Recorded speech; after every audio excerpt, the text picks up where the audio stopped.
Oi, gente, tudo bem? Espero que a semana esteja sendo boa para todo mundo, que vocês estejam bebendo bastante água, comendo direito. Vamos começar mais uma aula hoje. Eu sou a professora Mariane, para quem não assistiu a aula de semana passada. Eu vou ficar responsável pela parte de política, geografia política. E vamos lá. Semana passada a gente viu sobre mundo contemporâneo e novas ordens mundiais. E eu falei que essa aula ia dar continuidade com o que a gente estava vendo, o que a gente aprendeu semana passada. Nossa aula essa semana é sobre globalização. É bem importante essa parte para a gente entender como que a gente chegou no que a gente está hoje.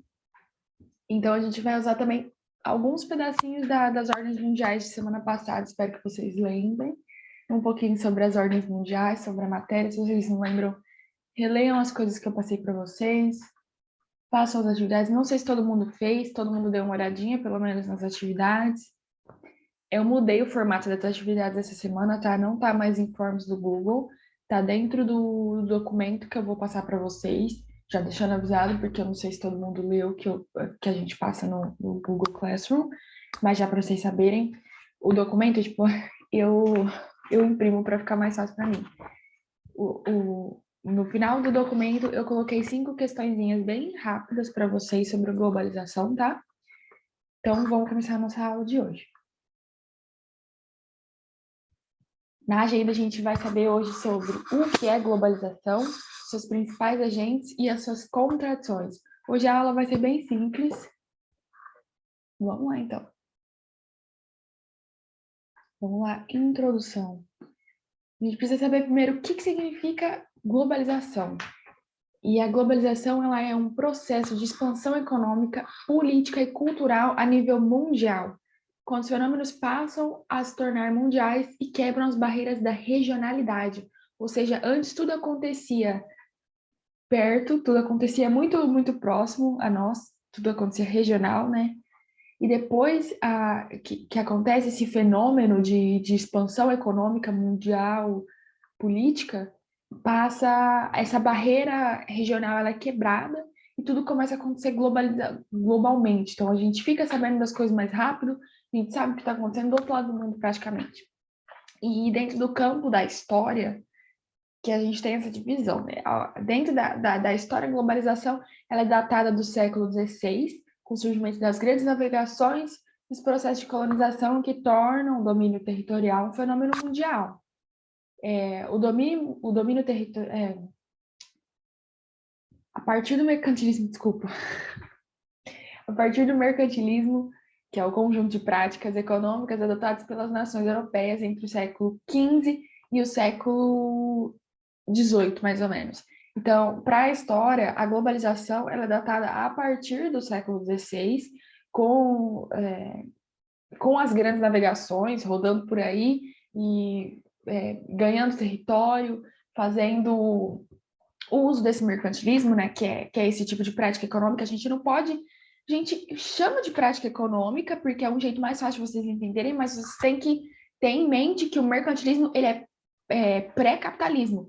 Então, os modos de vivência capitalistas eles vieram só mais para frente. Então, o mercantilismo ele não faz parte do modo capitalista. Então, tem essa divisãozinha.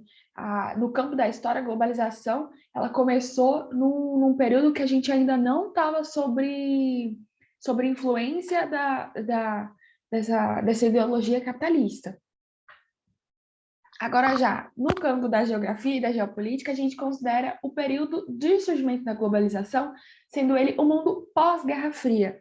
Então, surge o capitalismo econômico, que é considerado um fenômeno de escala global, e vai envolvendo amplificação e intensificação no processo de trocas comerciais, financeiras, serviços e circulação de pessoas entre países. Então, para a geografia, a gente viu que na história é considerado a partir do século XVI, com as grandes navegações, no campo da geografia, a gente considera o mundo pós-Guerra Fria. Então, o que a gente teve antes da Guerra Fria? Que a gente viu semana passada.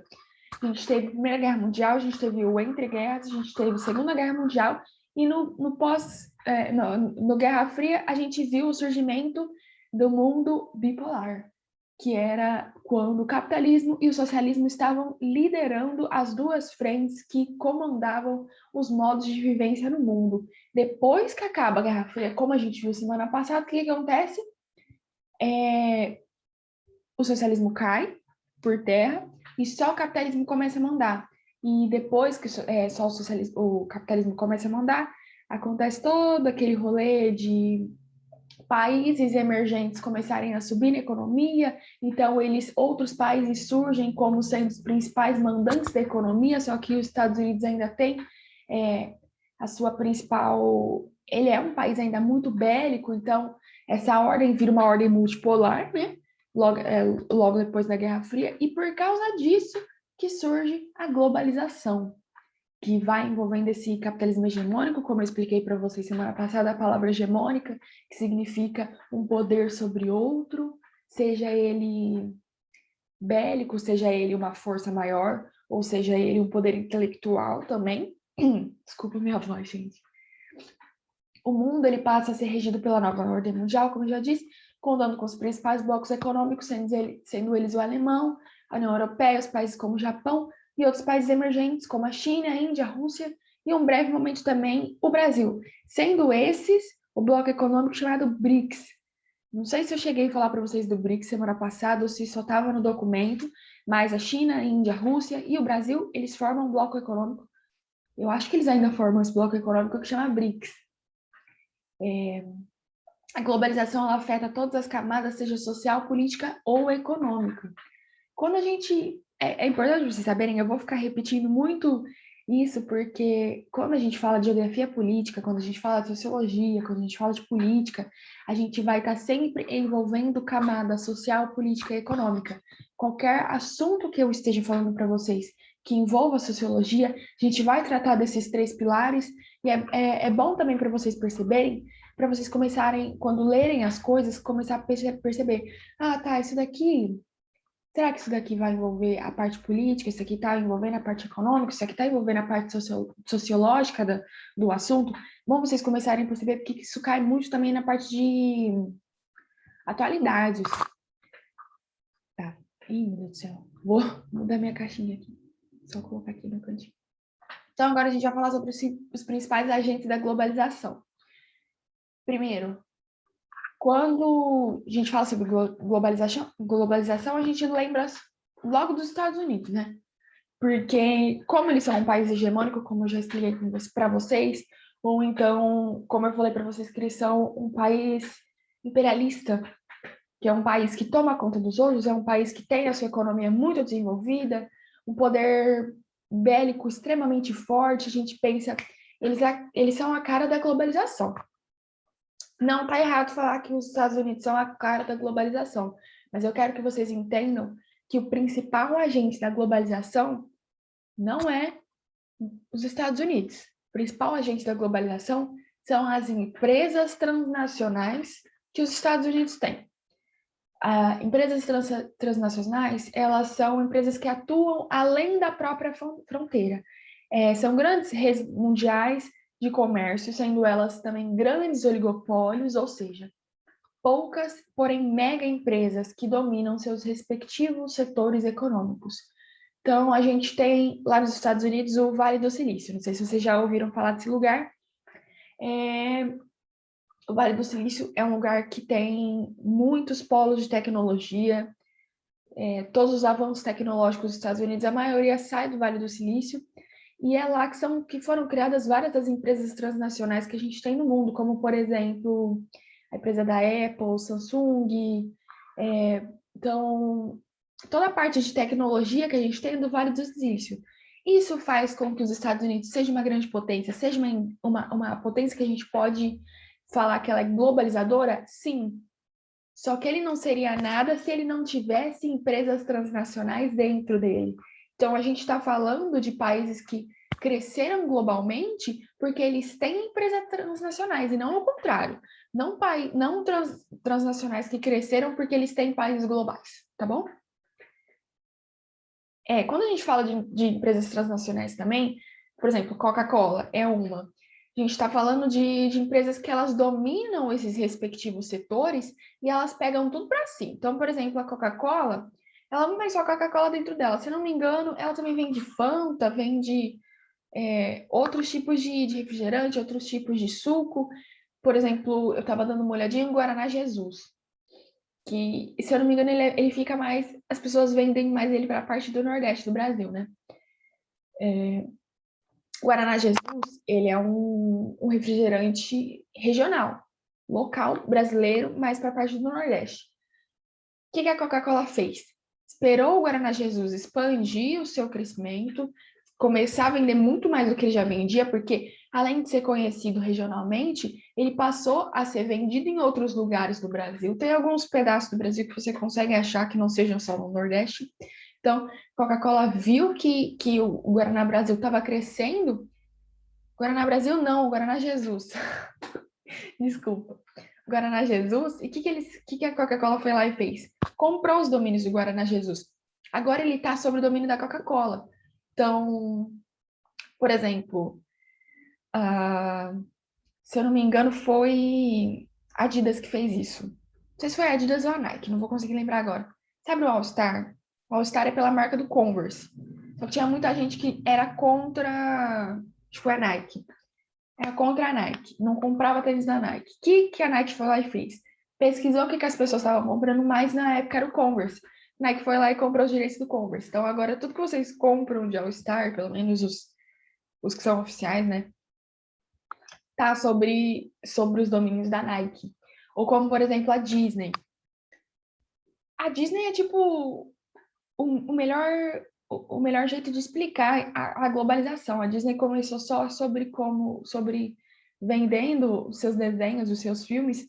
Hoje em dia ela tem parques, ela comprou Star Wars, ela comprou a Marvel, ela compra ela tem a Disney Plus, e a Disney Plus está tomando os filmes de outras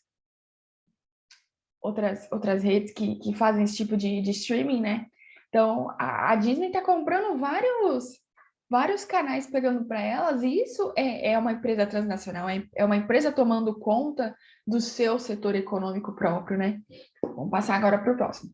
Próximo principal agente da globalização é o transporte. O transporte é responsável pela produção e distribuição dos produtos ao redor do mundo. Com o processo de globalização, produção em massa pode ser feita em polos territoriais específicos e distribuídas por todo o globo terrestre com mais facilidade e agilidade. Tô nesse pedacinho aqui agora, tá? A maioria das empresas transnacionais localiza sua produção, ou seja, suas fábricas, no Sudeste Asiático, com o fim da terceirização de sua produção, com o fim de terceirização de sua produção, consolidando assim países como China, Coreia do Sul ou Japão como grandes polos econômicos. Então, primeiro grande agente são as empresas transnacionais. Essas empresas transnacionais, elas precisam do transporte para conseguir fazer sua produção e entregar o que elas estão produzindo. Então, entra o segundo principal agente, que é o transporte. Eles vão produzir e distribuir os produtos ao redor do mundo, que são frutos de empresas transnacionais. E só que o que tem de diferença é que a maioria das empresas, elas estão na parte ocidental do mundo, então a maioria está aqui na América do Norte, né? Ou então na Europa. E também tem muita coisa agora surgindo na Ásia, vou falar um pouquinho disso um pouquinho mais para frente. Mas a maioria antes, vamos falar que era nos Estados Unidos da América, ou seja, América do Norte. Os polos das empresas transnacionais continuam na América do Norte, só que os seus polos produtores, eles passaram para outros países. Esses países que antes eles eram considerados países emergentes ou países em desenvolvimento, tipo, países de terceiro mundo, países de segundo mundo que estão em desenvolvimento. Eles pegaram os polos de produção e passaram para esses países para terceirizar a sua produção, para ter mão de obra mais barata, para conseguir fazer mais rápido e produzir mais. Eles colocaram esses polos na parte do Sudeste Asiático.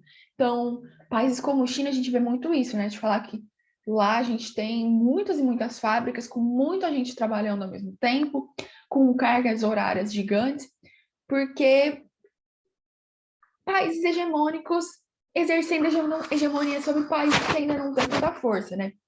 Mas o que aconteceu? Por causa de toda essa terceirização e produção, esses países começaram a subir economicamente, né? De um jeito ou de outro, eles acabaram subindo. Então, hoje em dia, a gente vê China, Coreia do Sul e Japão como sendo grandes polos econômicos e também como tendo empresas transnacionais dentro deles, tipo o Xiaomi. Eu esqueci que fala o nome daquele celular. Xiaomi é uma grande produtora, né, de celulares, ou como, por exemplo, K-pop. O K-pop é a cara da globalização. Muita gente consome esse pop sul-coreano que, gente, pessoas coreanas que vivem do outro lado do mundo, com 12 horas de diferença, por exemplo, do Brasil, e a gente escuta do mesmo jeito, e a gente consome as coisas de lá. Isso é a cara da globalização. Nada disso seria possível se não fosse a globalização, porque o K-pop ia continuar uma coisa regionalizada, né? Então, exemplos sobre globalização, né? E o terceiro principal agente é a comunicação. Ela passa a ser muito fluida e rápida e ajuda na passagem de notícias mundiais com mais facilidade, sendo um dos recursos mais importantes e que mais caracterizam a própria ideia de globalização. Então, não adianta você ter empresas transnacionais, não adianta você ter um transporte bom, se você não tem como comunicar às outras pessoas que você tem tudo isso. O que ia adiantar, por exemplo, para Nike, para Adidas, para Apple, para Coca-Cola, você conseguir transportar, você conseguir fazer os seus produtos, se eles não têm uma comunicação global, se eles não conseguem falar sobre produtos que eles estão dando para as pessoas, se essa informação não passasse rápido. Ou então, por exemplo, o Covid, que ia ser 1000 vezes pior se a gente não tivesse uma comunicação boa, porque começou lá em Wuhan e logo já saiu notícia, as pessoas já começaram a pesquisar, cientistas de todo mundo já começaram a pesquisar e fazer um esforço global e mundial para conseguir achar uma vacina mais rápido. E, bom, aqui no Brasil a gente vê muita incompetência, né? Mas se a gente não tivesse tanta incompetência das nossas políticas públicas de saúde no Brasil, a gente veria com muita mais facilidade as vacinas sendo levadas a todo mundo. Mas, assim, com a globalização facilitou muito que a coisa não ficasse muito pior do que já está, né? Vamos passar, então. Então, agora a gente vai falar sobre as contradições da globalização. Primeira, é o que fui eu que dei esse nome, tá, gente? É a desglobalização. Como vocês estão vendo aí, as camadas mais fragilizadas, economicamente falando, da sociedade, não têm acesso à internet e aos meios de comunicação globais, mantendo-se. Então, eu coloquei esse são aqui, mas não é são, gente. Mantendo-se, então, cada vez mais marginalizados, excluídos dos convívios e meios sociais. A base fica cada vez mais precarizada.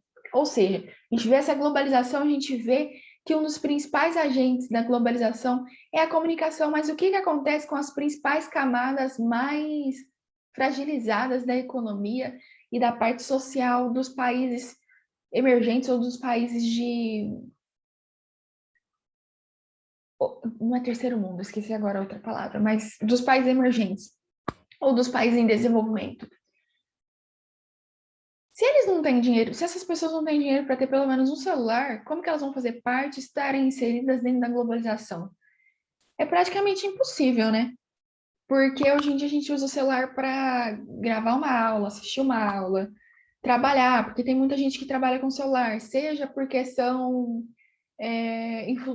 digitais influencers, seja porque tem a sua lojinha que funciona pelo Instagram, seja porque trabalham com aplicativos. Essa uberização é um termo que foi criado dentro da sociologia, dentro da filosofia nesses últimos anos, que chama uberização, que é essa tecnologia avançada que também pega esses empregos e coloca eles nessa nova tecnologia de aplicativos, né? Então, a gente tem Uber, a gente tem... o que mais? Como chama? Um outro que eu esqueci agora. aquele do Zé Delivery, por exemplo, sei lá, deliveries em geral, vamos dizer, né? Isso tudo não será possível se a pessoa não tem pelo menos um celular. Então, são camadas que elas vão ficando para fora da globalização, elas vão cada vez ficando mais marginalizadas. Segundo ponto, desigualdade por meio de uma divisão social cada vez mais acentuada. Concorrência global das empresas transnacionais propagando desigualdade econômica. A gente pode falar sim que as transnacionais foram um passo muito importante para o desenvolvimento econômico e tecnológico dos países que eles têm, dos países que eles levam as coisas, levam seus produtos, mas a gente também pode falar que essas transnacionais elas estão propagando desigualdade econômica, porque estão acentuando essa divisão social. E quando eu falo em divisão social, a gente está falando em... Peraí, deixa eu lembrar os nomes. Em classes sociais. Então, a gente está falando de pessoas que não têm de classe A, classe B, classe C. Ou então a gente pode falar em burguesia e proletariado, se você achar melhor. Então, assim, essas divisões sociais, elas ainda são muito fortes. Próximo ponto, tecnologia e ética. A gente vê também a utilização. A tecnologia pode ser usada por coisas ótimas, mas a gente também vê ela sendo utilizada as redes de comunicações por organizações ilegais no seu meio organizacional. Então, assim, por exemplo, o Estado Islâmico, que é um grupo de terrorismo que foi criado no espaço virtual internacional. O Estado Islâmico, ele utiliza das redes sociais muito, na maioria das vezes no Twitter, para causar pânico pelos lugares onde eles estão passando. E foi criado dentro desse espaço virtual. Tráfico de drogas, a gente vê muito usando a internet para conseguir tudo que quer. Milícias. Hoje em dia, o WhatsApp está sendo usado por todas as pessoas, né? Então, a gente volta e meia vê na televisão que os áudios sei lá, foram presas algumas pessoas por causa de algum tipo de tráfico, ou a parte de milícia foram presas, e aí a gente vai ver na televisão e os áudios que estão sendo usados contra eles foram áudios retirados do WhatsApp. Ou Telegram não, porque eu acho que o Telegram é mais difícil de decodificar. Mas assim, essa parte de tecnologia e ética que a gente vê faltando muito, que é uma contradição muito grande na globalização. Outra parte muito importante, gentrificação. Essa palavrinha extremamente chata de falar.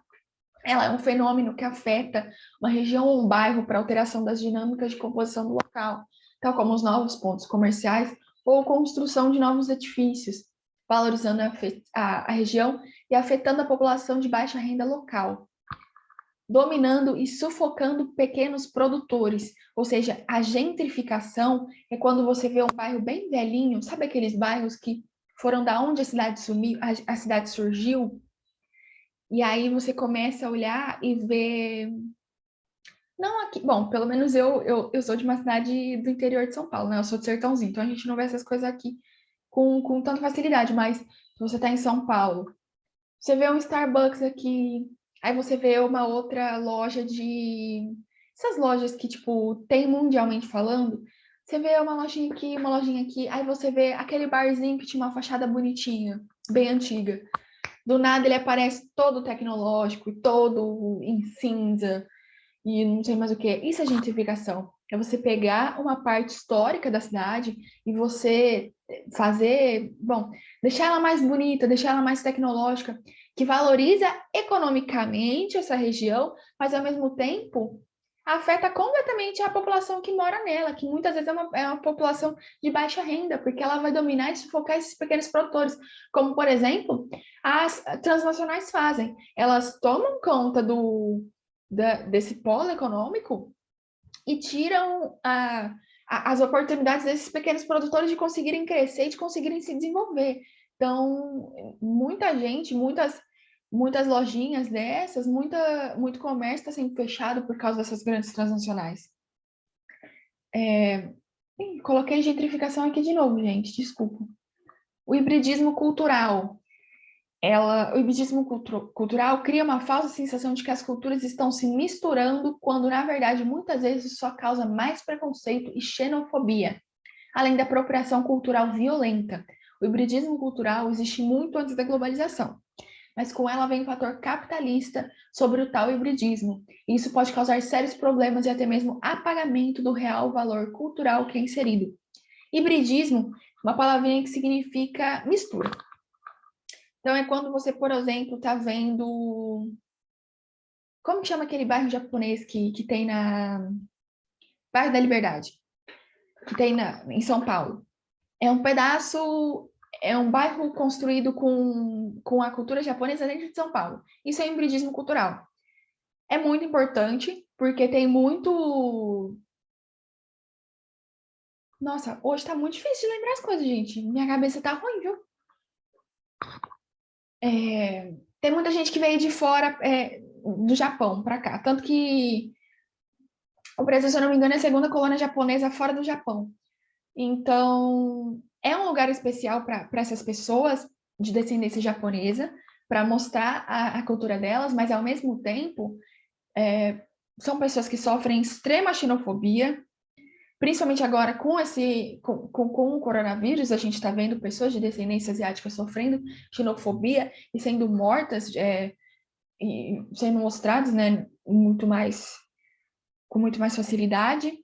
E tem essa apropriação cultural que não só pessoas asiáticas sofrem, pessoas não brancas, né? Vamos chamar aqui de pessoas não brancas, que são pessoas negras, pessoas indígenas, pessoas asiáticas, que estão sofrendo essa apropriação cultural que é extremamente violenta. Então, esse hibridismo cultural, globalização, ele chega falando que Nações Unidas, vamos todo mundo dar a mão, vamos ser melhor. Só que não é assim na prática. A gente vê que na prática as pessoas ainda sofrem muito, muito preconceito por causa da sua cultura e por causa de onde vieram. E também acentua as desigualdades, concentra riquezas e assessora o capitalismo do tipo mais selvagem. As grandes corporações são os sujeitos responsáveis pela poluição, exploração de mão de obra barata, de países subdesenvolvidos inseridos no capitalismo periférico. Ou seja, quando a gente está falando de empresas transnacionais, a gente está falando de desenvolvimento técnico, mas ao mesmo tempo a gente está falando sim de exploração de mão de obra barata, a gente está falando sim de... como fala? A gente falou até agora sobre poluição, a gente está falando sobre exploração de pessoas que estão numa camada social muito menor do que essas outras. As desigualdades elas vão se acentuando e, como por exemplo, a gente viu o desastre de Mariana. O desastre de Mariana foi por causa de uma mineradora. A cidade inteira ficou acabada e os rios perto da cidade até hoje, né, eles ainda sofrem para se reconstruir e as pessoas que ficaram lá ficaram, assim, destruídas. Não só isso, a gente está vendo os países terem que fazer acordos para tentar diminuir a taxa de poluição. Isso vem sim por causa das grandes empresas, porque essas grandes empresas elas não ligam muito, sabe, para se a poluição está sendo grande ou não, ou se elas estão explorando as pessoas. Então, a gente tem que tomar muito cuidado e pesquisar, sim, sobre da onde está vindo as coisas que a gente está consumindo, quais são as empresas que a gente está consumindo, como essas empresas estão tratando as pessoas que elas estão empregando. Como, por exemplo, eu vejo muito discursos tem essa lojinha Shein, né?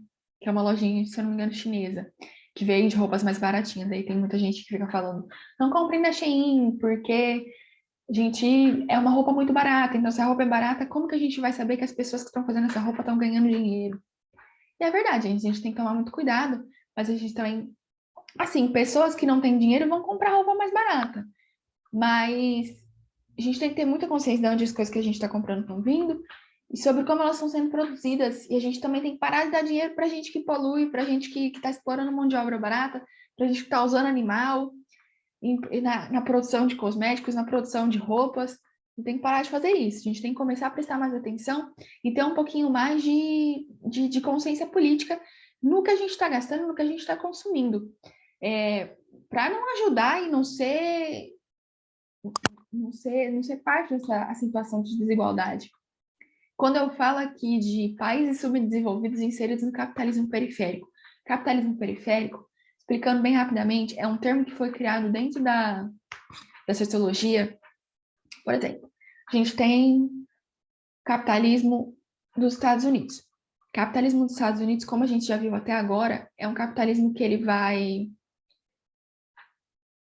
importar, porque ele, por exemplo, quando a gente fala de globalização, empresas transnacionais, eles pegam e levam lá para o Japão a sua empresa e lá vai ser feita a produção.